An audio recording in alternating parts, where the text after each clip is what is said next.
রাষ্ট্রপতির পদত্যাগের পর এবার কি দেশ ছাড়ছেন মোহাম্মদ শাহাবুদ্দিন? আসল ঘটনা কি? আসসালামু আলাইকুম, স্বাগতম বাংলা মিডিয়া 24 টিভি এর পর্দায়। আমি আতিকুর রহমান অভি।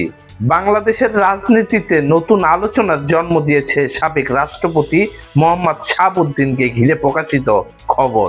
বিভিন্ন গণমাধ্যমে বলা হচ্ছে তিনি পদত্যাগের পর খুব শীঘ্রই বঙ্গভবন ছেড়ে নিজের বাসভবনে উঠবেন।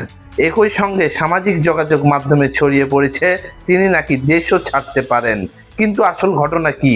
চলুন তথ্যভিত্তিকভাবে জেনে নেওয়া যাক। বিভিন্ন সংবাদ মাধ্যমের তথ্য অনুযায়ী রাষ্ট্রপতির পদ থেকে পদত্যাগের পর মোহাম্মদ শাহাবুদ্দিন আগামী 26 জুলাই বঙ্গভবন ছেড়ে ঢাকার গুলশানে অবস্থিত তার নিজ বাসভবন গ্রিন ভিলাতে ওঠার প্রস্তুতি নিচ্ছেন।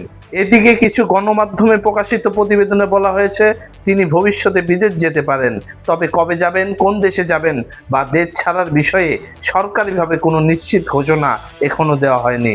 বিশ্লেষকদের মতে সাম্প্রতিক রাজনৈতিক পরিস্থিতি, তাকে ঘিরে চলা বিতর্ক এবং পদত্যাগের পরবর্তী পরিস্থিতির কারণেই এই আলোচনা তৈরি হয়েছে। এদিকে কিছু প্রতিবেদনে বলা হয়েছে তিনি স্বাস্থ্যগত কারণ দেখিয়ে পদত্যাগ করেছেন, তবে রাজনৈতিক মহলে এ নিয়ে নানা ধরনের ব্যাখ্যাও আলোচনা হচ্ছে। এখন পর্যন্ত এসব বিষয়ে সব পক্ষের আনুষ্ঠানিক বক্তব্য এক নয়। এ কারণে সামাজিক যোগাযোগ মাধ্যমে যেসব তথ্য ছড়িয়ে পড়ছে সেগুলোকে নিশ্চিত তথ্য হিসেবে গ্রহণ না করে নির্ভরযোগ্য সংবাদ মাধ্যম ও সরকারি ঘোষণার উপর নির্ভর করার পরামর্শ দিচ্ছেন সংশ্লিষ্টরা।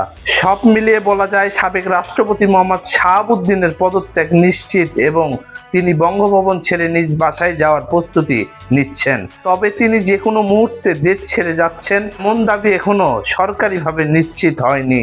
নতুন কোনো সরকারি ঘোষণা বা নিশ্চিত তথ্য প্রকাশ হলে আমরা সবার আগে আপনাদের জানিয়ে দেব। ভিডিওটি ভালো লাগলে লাইক দিন, শেয়ার করুন এবং বাংলা মিডিয়া 24 টিভিকে সাবস্ক্রাইব করে সঙ্গে থাকুন এবং ফেসবুক আইডিটি ফলো করে রাখুন। ধন্যবাদ। আল্লাহ হাফেজ।